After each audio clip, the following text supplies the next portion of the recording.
year when I was a senior, I'd come out to Anaheim Stadium, and in the old days they had the mounds down the line for the pitchers who were starting for the game that night. So you could kind of, where our tarp is right now, sort of rolled up, they had a mound there. They had a rubber, and they had home plate. So I remember when we're going down into the front row about 15 minutes before the game started on the left field line, and I got like 2 or 3 feet away from Jim McLaughlin. And he was a young pitcher, he was about 27, 28 years old.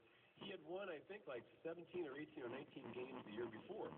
And I was really close to him, and I was watching him throw, and I'd lean over, and I'd see the ball break, and I'd see it come back. And that was the first time by watching him and thought, okay, this guy won like 18 games in the big leagues, and I was watching his stuff, and I said, you know, I can hit this guy. Really? Yeah. And I really felt right then, it was my senior year, it was like April and May of my senior year, I said, you know what, I can hit that guy. That really inspired me, and I went back all fired up and got drafted about 2 months later. Wow, that's a great story. Doug DeCinces, the same question for you. And how old were you when you said to yourself, wait a minute, I think I have a shot at this?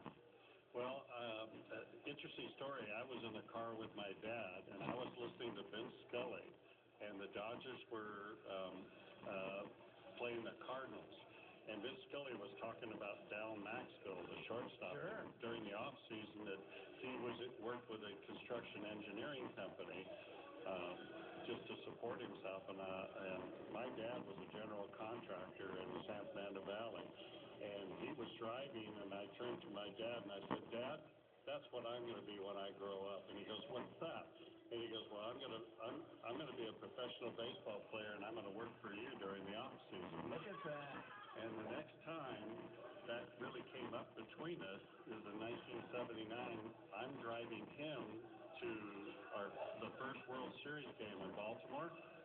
And he says, do you ever recall telling me what you were going to do? And I said, oh, you mean that I told you I was going to be a ball player and work for you?